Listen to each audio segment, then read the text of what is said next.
بسم اللہ الرحمن الرحیم۔ السلام علیکم۔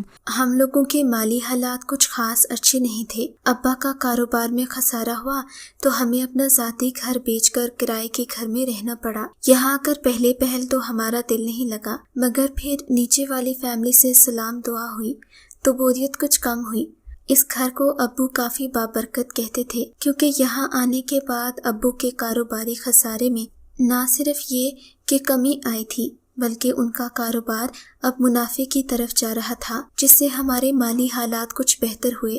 خیر، معاشی تنگی تو ہمیں پہلے بھی نہ تھی، یہ تو اس خسارے نے ہمیں ہلا کر رکھ دیا تھا۔ اسی وجہ سے ہم بہنیں آزاد طبیعت کی مالک تھیں، پڑھنے لکھنے کی ہمیں کوئی فکر نہیں تھی، گھر میں ٹی وی دیکھنا ہی ہمارا واحد مشغلہ تھا۔ مگر پھر بھی میں اکثر بور ہوتی تو سبیحہ آنٹی کے گھر چلی جاتی۔ وہ مکان کی مالکن ہونے کے باوجود بہت خوش اخلاق اور ملنسار تھیں۔ ان کے لہجے میں ایک مٹھاس تھی اور چھوٹے بڑے کی عزت کرنے والی خاتون تھیں۔ مگر ابو نہ جانے کیوں ان سے خار کھاتے تھے، مجھے بھی ان کے گھر جانے سے منع کرتے، اور اگر کبھی غلطی سے ان کے گھر جاتے دیکھتے تو سختی سے جھڑک دیتے۔ اماں کو بھی سختی سے منع کر رکھا تھا کہ نیچے والوں کے گھر نہیں جانا۔ حالانکہ سبیحہ آنٹی کے گھر میں کوئی مرد نہیں تھا، وہ بیوہ تھیں اور اپنی ایک بیٹی کے ساتھ رہتی تھیں۔ مجھے ابا کی یہ بات بالکل پسند نہیں تھی، مبادا وہ انہیں غریب جان کر ایسا رویہ رکھتے تھے، مگر میں امیروں اور غریبوں میں کوئی فرق نہیں سمجھتی تھی۔ خیر سے سبیحہ آنٹی کا رویہ بھی عجیب تھا۔ جب کبھی ان کا ابا سے سامنا ہو جاتا تو وہ شرمندہ سی ہو جاتی، ایک دم سے چہرہ لال ہو جاتا اور آواز کانپنے لگتی۔ وہ بات کرتے تو اکثر اٹھ کر چلی جاتی، ابا کے سامنے تو ان کی آواز ہی نہ نکلتی، جبکہ ان کی بیٹی پٹر پٹر بولتی تھی۔ اب تو یہ حالات دیکھ کر میں نے امی کو چھیڑنا شروع کر دیا کہ سبیحہ آنٹی کے چہرے کے رنگ ابو کو دیکھ کر یوں بدلتے ہیں کہ مجھے شک ہوتا ہے کہ کہیں وہ آپ کے شوہر کو اڑا کر ہی نہ لے جائے۔ امی مجھے بے حیا، بے شرم اور نہ جانے کیا کیا کہتی، مگر میں کبھی باز نہ آتی۔ سبیحہ آنٹی اور ان کی بیٹی سے میری خوب دوستی ہو گئی۔ آنٹی جتنی سمجھدار اور شرمیلی سی تھی، حدیقہ اتنی ہی ناسمجھ اور بے وقوف تھی۔ خدا جانے کہ ماں اور بیٹی میں اتنا زیادہ فرق کیوں تھا۔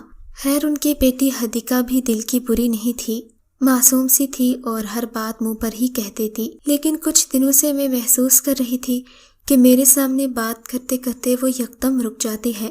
آنٹی کے اشارے سے اس کی زبان کو تالا لگ جاتا، جبکہ میں اس سے پوچھتی رہ جاتی، بتاؤ نا حدیقہ، تم کیا کہہ رہی تھی؟ مگر وہ چپ ہو جاتی۔ آنٹی کے اس رویے سے مجھے لگتا کہ ماں بیٹی مجھ سے کچھ چھپا رہی ہیں، حالانکہ پہلے ہر بات وہ مجھ سے کہہ دیا کرتی تھی۔ اب میں آنٹی کے گھر کم کم ہی جاتی تھی، پہلے تو صبح صبح ہی جا کر بیٹھ جاتی، اب اکثر شام کو جاتی تھی۔ ایک دن عصر کی نماز کے بعد میں آنٹی کے گھر جانے کے لیے سیڑھیاں نیچے اترنے لگی تو میری ٹکر ایک نوجوان سے ہوئی۔ اس کی سانسیں پھولی ہوئی تھیں اور عمر تقریباً کوئی 25-26 سال تھی۔ اس کے ہاتھ میں چند گٹھریاں سی تھیں اور وہ بیرونی دروازے کی جانب جا رہا تھا جب اس کا ٹاکرا مجھ سے ہو گیا۔ میں نے اسے دیکھا تو حیران رہ گئی اور کافی گھبرائی بھی۔ میں نے فوراً شور مچا کر آنٹی کو سیڑھیوں پر بلایا اور زور زور سے چور چور کی صدائیں لگانے لگی۔ آنٹی نے مجھے چیختے چلاتے سنا تو فوراً دروازہ کھول کر باہر آ گئیں۔ انہوں نے مجھے چپ رہنے کا اشارہ کیا۔ آنٹی کے چہرے پر اطمینان دیکھ کر تو میں حیران رہ گئی، گھر میں چور آیا ہے اور آنٹی کو کوئی پرواہ ہی نہیں۔ انہوں نے ادھر ادھر دیکھا اور پھر رازداری سے بولیں، بیٹی، اس بات کا تم کسی سے ذکر نہ کرنا، اور اپنے ابو سے تو بالکل نہیں۔ خیر، اتنے میں آنٹی کی بیٹی باہر آ گئی۔ میں اس سے باتوں میں لگ گئی اور یوں یہ بات آئی گئی ہو گئی۔ رات تک تو میرے ذہن سے یہ بات نکل ہی چکی تھی، مگر میں پیٹ کی بڑی ہلکی تھی۔ کوئی مجھے بات بتاتا تو مجھ سے رکا ہی نہ جاتا، میں کسی نہ کسی سے کہہ دیتی۔ اس رات بھی ابا گھر آئے تو میں نے بتا دیا، ابا، نیچے والے گھر میں آج ایک لڑکا آیا تھا، اس نے ہاتھ میں کچھ چیزیں اٹھائی ہوئی تھی اور وہ آنٹی کے گھر سے باہر نکل رہا تھا۔ ابا، مجھے تو ڈر لگ رہا ہے، اگر آج چور آنٹی کے گھر آ سکتا ہے تو کل ہمارے گھر بھی آ سکتا ہے۔ اور آنٹی کو دیکھیے، انہیں ذرا پرواہ نہیں، میں ان کی جگہ ہوتی تو جوتے مار مار کر اس کا سر لہو لہان کر دیتی۔ میں تو اپنی دھن میں کہی جا رہی تھی، مگر ابا کے چہرے کے تاثرات بدل رہے تھے، وہ غصے سے آگ بگولا ہو رہے تھے۔ وہ کھانا کھاتے کھاتے رک گئے اور گھر سے نکل پڑے۔ امی انہیں آوازیں دیتی رہ گئیں مگر ابو نے ایک نہ سنی اور کھانا ادھورا چھوڑ دیا۔ امی نے مجھے کوسنا شروع کر دیا کہ تم نے خدا جانے کیا بات کی کہ ابو بغیر کھانا کھائے ہی گھر سے نکل گئے۔ رات گئے جب وہ واپس آئے تو ان کا چہرہ اترا ہوا تھا۔ امی نے لاکھ کوریدنا چاہا کہ کیا بات ہے، ہمیں بھی بتائیے، آپ کی پریشانی سے ہم پریشان ہوتے ہیں، مگر ابا تھے کہ چپ سادھ لی، نہ کسی کو بتایا نہ کسی سے مشورہ پوچھا۔ خدا جانے اندر ہی اندر کیا سوچ رہے تھے۔ اگلے دن ابو صبح اٹھے تو بولے، مجھے کسی کام سے دوسرے شہر جانا ہے، 3 دن لگ جائیں گے، تم لوگ نیچے والے فیملی کو ضرور باخبر کر دینا کہ مجھے 2-3 دن کے لیے گھر سے باہر جانا ہے، لہٰذا اگر کوئی ضرورت ہو تو تم لوگ ایک دوسرے کی مدد ضرور کرنا۔ ہمارے معاملے میں ویسے بھی ابا بہت محتاط تھے، کہیں شہر سے جانا ہوتا تو دروازے کو باہر سے ہی تالا لگا دیتے تاکہ کسی کو یہ نہ لگے کہ گھر میں اکیلی عورتیں ہیں۔ یوں بھی ہمارا کوئی بھائی نہیں تھا، باقی رشتہ دار گاؤں میں رہتے تھے، ہم یہاں اکیلے ہی تھے۔ خیر اس دن شام کے 6 بجے جب ابو دکان سے واپس آئے تو انہوں نے بتایا کہ آج شام ان کی روانگی ہے، سو وہ 7 بجے گھر سے نکل جائیں گے۔ امی نے ابو کو الوداع کیا اور پھر ہم لوگ کھانا بنانے میں مصروف ہو گئے۔ رات کے 10 بجے تقریباً ہم لوگ کھانا کھانے سے فارغ ہوئے تو ٹی وی لگا کر اپنا پسندیدہ ڈرامہ دیکھنے ہی والے تھے کہ نیچے آنٹی کے گھر سے بھرپور شور کی آوازیں آنے لگیں۔ ایسا لگتا تھا کہ آنٹی اور آنٹی کی بیٹی نہیں بلکہ 10-12 لوگ اس گھر میں موجود ہوں اور گھر میں کوئی اچانک افتاد پڑ گئی ہو۔ ملی جلی آوازوں میں ایک آواز میرے ابو کی بھی تھی، وہ آنٹی پر برس رہے تھے، خدا جانے انہیں کیا کہہ رہے تھے۔ ہم لوگوں کی سمجھ میں کچھ نہیں آ رہا تھا۔ امی کی بے چینی عروج پر تھی جبکہ ابو نے گھر کے باہر تالا لگا رکھا تھا۔ ہم لوگوں کو کچھ معلوم نہیں تھا کہ نیچے کیا ہو رہا ہے۔ امی دروازہ بجا بجا کر تھک گئیں۔ نیچے سے آنے والا شور اس قدر بلند ہو چکا تھا کہ محلے والے بھی دروازے پر جمع ہو گئے۔ پھر اچانک ہی شور کی آوازیں بند ہو گئیں اور آنٹی کی دبی دبی سسکیوں کی آواز آنے لگی۔ ہم لوگ بھی دروازہ بجا بجا کر تھک گئے تو ایک طرف کو ہو کر بیٹھ گئے۔ اب سبھی کو ابو کے آنے کا انتظار تھا تاکہ ان سے حقیقت معلوم کر سکیں۔ ابو کافی دیر گھر نہ آئے، تقریباً 1 گھنٹے کے بعد انہوں نے دروازہ کھٹکایا تو ہم ڈر سے گئے۔ ابو کے تیور دیکھ کر امی کی بھی ہمت نہ ہوئی کہ ان سے کچھ پوچھتیں۔ ابو دندناتے ہوئے کمرے میں آئے اور امی سے گرج کر کہا، نیک بخت، سامان باندھ لو، صبح ہم یہاں سے جا رہے ہیں۔ ابو کا غصہ آسمانوں کو چھو رہا تھا۔ ہم سب بہنیں سہم کر اپنے کمرے میں چلی گئیں۔ کچھ دیر بعد جب ابو کا غصہ ٹھنڈا ہوا تو ہم بہنیں اپنے کمرے سے باہر آئیں، مگر ہم نے امی سے کچھ نہ پوچھا۔ امی کا چہرہ بھی اترا ہوا تھا، آنکھوں میں خشک آنسو تھے جو بہنے کا انتظار کر رہے تھے، مگر شاید امی کے پاس بھی کوئی کاندھا نہیں تھا جس کا سہارا لے کر وہ رو سکیں۔ خیر جیسے تیسے کر کے وہ رات کٹ گئی۔ اس رات میں ٹھیک سے سو بھی نہ سکی۔ میں نے تہیہ کر لیا تھا کہ صبح اٹھ کر امی سے حقیقت ضرور معلوم کروں گی، مگر اس بات کی نوبت ہی نہ آئی۔ صبح اٹھتے ہی ابو نے گھر میں شور شرابہ مچا دیا۔ انہوں نے امی سے سامان باندھنے کا کہا جبکہ خود پراپرٹی ڈیلر کے پاس چلے گئے۔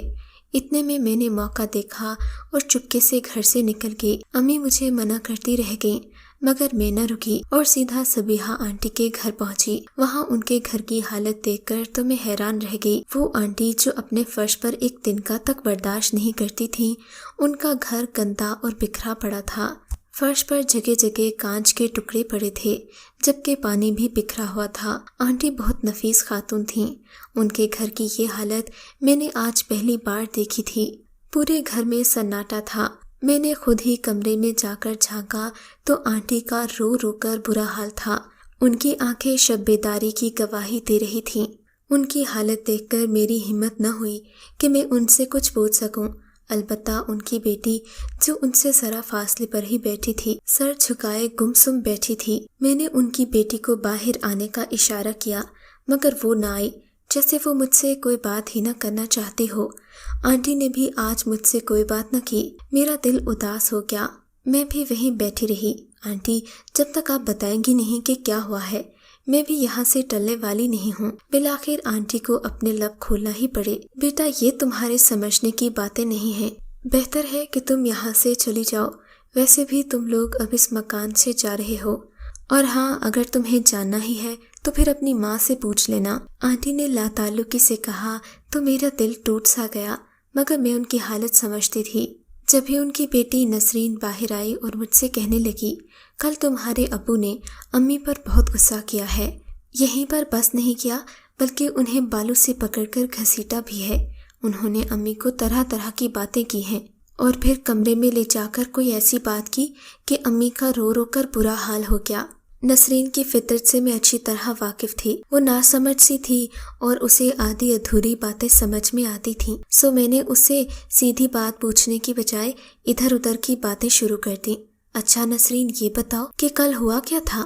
کیا رات کو تمہارے گھر میں کوئی آیا تھا؟ میرا یہ پوچھنا تھا تو نسرین نے خود ہی بتایا، ہاں نا، کل رات کو ماموں آئے تھے، وہی جو نانو کے کزن ہیں، جن کو اس دن تم نے دیکھ کر چور چور کا شور مچا دیا تھا۔ وہ چور نہیں ہیں اور ہیں بھی، اس نے نگاہیں جھکاتے ہوئے کہا۔ دراصل میرا ننہال بہت قریب ہے اور نانی اکثر امی سے چیزیں منگواتی رہتی ہیں۔ امی اکثر انہیں کھانے پینے کی اشیاء بھیج دیا کرتی تھی، فروٹ وغیرہ تو یہیں سے جاتا تھا، مگر نانی نے امی سے کہا تھا کہ یہ بات کسی کو نہیں بتانی، سو امی نے یہ بات سب سے چھپا کر رکھی، حتیٰ کہ تم لوگوں سے بھی۔ کل رات کو جب ماموں آئے تو اچانک تمہارے ابو بھی گھر آ گئے، انہیں دیکھتے ہی امی گھبرا گئیں اور ماموں بیچارے بیڈ کے نیچے چھپ گئے۔ انکل کو کسی گڑبڑی کا احساس تو ہوا مگر وہ چپ رہے۔ تھوڑی ہی دیر کے بعد شاید کسی کیڑے نے ماموں کے پاؤں پر کاٹ دیا، ماموں کے منہ سے بے اختیار چیخ نکل گئی۔ بس پھر کیا تھا، انکل کو بھی پتہ چل گیا کہ بیڈ کے نیچے کوئی چھپا ہوا ہے۔ ابو نے بیڈ الٹ کر دیکھا تو نیچے ماموں تھے جو تکلیف سے کرا رہے تھے، ان کے پاؤں پر کسی چیز نے کاٹ لیا تھا۔ ابو نے آؤ دیکھا نہ تاؤ انہیں مارنا شروع کر دیا۔ وہ تو ان کا گلا دبانے کو آئے تھے مگر امی بیچ میں آ گئیں۔ امی کی مداخلت پر انکل اور زیادہ سیخ پا ہو گئے اور امی کو بھی مارنے لگے۔ ماموں امی کے سگے بھائی تو نہیں ہیں، البتہ نانی کے کزن ہیں اور ہمارے گھر سے چیزیں لے کر وہی جاتے تھے۔ انکل امی سے کہہ رہے تھے کہ یہ شخص تم سے ملنے آتا ہے۔ امی نے کہا تھا کہ یہ مجھ سے ملنے نہیں آتا بلکہ میں اس کے ہاتھوں اپنے غریب ماں باپ کو اپنے میکے میں سامان بھجواتی ہوں۔ میرے ماں باپ بہت خوددار ہیں، وہ کسی سے سوال نہیں کرتے، مگر مجھے ان کی تکلیفوں کا اندازہ اچھی طرح ہے۔ بس مجھ سے یہ غلطی ہو گئی کہ میں نے آپ سے اجازت نہیں لی۔ آپ میرا یقین کریں، بے شک آپ تصدیق کروا لیں۔ اچھا، تصدیق کروا لوں؟ انکل نے طنزیہ انداز میں کہا اور جیب سے موبائل فون نکال کر نانا ابو کا نمبر ڈائل کیا۔ امی کو سنانے کی خاطر انہوں نے لاؤڈ سپیکر آن کر دیا۔ نانا سے سلام دعا کرنے کے بعد ابو نے پوچھا، انکل آپ کو کسی چیز کی ضرورت ہو تو بتائیے گا، آپ کا بیٹا ہمیشہ آپ کی خدمت کے لیے حاضر ہے۔ ویسے میں نے سوچا تھا اس عید پر آپ کے لیے کچھ خاص بھجواؤں۔ نانا نے سنا تو کہنے لگے، نہیں برخوردار، تمہارے گھر سے ہم ایک دن کا لینا بھی حرام سمجھتے ہیں، نہ کبھی پہلے ایسا کیا اور نہ اب کریں گے۔ نانا نے اتنا کہا کہ ابو نے فون کھٹاک سے بند کر دیا۔ اور آگے کی بات تم جانتی ہو، کل ماموں جان بڑی مشکل سے اپنی جان بچا کر بھاگے ہیں۔ باقی بات تو میری سمجھ میں آ چکی تھی، جو کچھ نسرین نے بتایا وہ سچ ہی لگ رہا تھا، مگر میرے والد صاحب صبیحہ آنٹی پر اس قدر سختی کیوں کرتے تھے اور ان کے گھریلو معاملات میں مداخلت کیوں کرتے تھے، اس کا مجھے نہیں معلوم تھا۔ میں واپس آ گئی، امی کو یہ بات بتائی، ان کے چہرے پر بھی ہوائیاں اڑی ہوئی تھیں۔ بالآخر مجھے 6 مہینے کے بعد جا کر یہ بات معلوم ہوئی کہ ابو حضور نے صبیحہ بیگم سے خفیہ نکاح کر رکھا تھا، مگر یہ بات ابو نے امی کو نہیں بتائی تھی۔ امی اس بات سے یکسر بے خبر تھیں۔ ابو منڈی جانے کا بہانہ کر کے اکثر ہی آنٹی کے گھر رہا کرتے تھے اور ہمیں کانوں کان خبر نہ ہوئی۔ نسرین کو یہ بات ہمیں بتانے سے منع کیا گیا تھا، مگر کل والے واقعے کے بعد اب ہمارے بیچ میں کوئی پردہ نہیں رہا تھا، کیونکہ ابو صبیحہ آنٹی کو غصے میں آ کر طلاق دے چکے تھے۔ ہم بیچاروں کو تو نہ ہی نکاح کا پتہ چل سکا اور نہ ہی طلاق کا۔ خدا جانے کہ یہ سب کب ہوا اور کیوں کر ہوا، یا پھر یہ نکاح ہمارے اس گھر میں آنے سے پہلے ہوا، ہمیں کچھ خبر نہیں تھی۔ یہ باتیں امی نے ہمیں نہیں بتائیں۔ اس دن کے بعد سے ابو ہمیں لے کر ایک اور مکان میں شفٹ ہو گئے، جہاں ہم سکون سے رہنے تو لگے، مگر نہ جانے کیوں اب امی اکثر بھجی بھجی نظر آتی ہیں۔ میں اللہ سے دعا کرتی ہوں کہ اللہ میری ماں کو سکون دے اور ان کا جو بھی دکھ درد ہے اللہ اسے ان کے دل سے دور کر دے۔ اگر آپ کو ہماری کہانی اچھی لگی ہے تو اردو کہانی سینٹر کو سبسکرائب کیجیے اور ہماری ویڈیوز سب سے پہلے دیکھنے کے لیے بیل آئیکن کو ضرور کلک کیجیے۔ اور ہاں، کامنٹ سیکشن میں اپنی رائے کا اظہار کرنا مت بھولیے گا۔